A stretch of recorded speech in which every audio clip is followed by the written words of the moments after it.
Hello everyone, today I'm quickly going to show you how to resize the tab on your MacBook Pro or MacBook Air screen without any difficulty.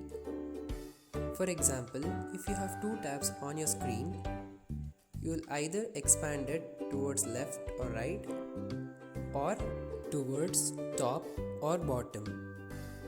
There is an easier way to resize them and make it equally adjustable.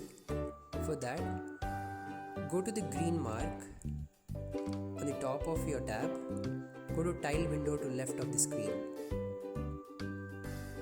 Your tab gets adjusted and you can use both of them simultaneously now. You will just have to move the tab sidewards according to your comfort. And now you can work easily on your MacBook Pro by using two tabs simultaneously. In order to exit, go back to that minimize button and exit full screen. And now you can use only one tab at a time.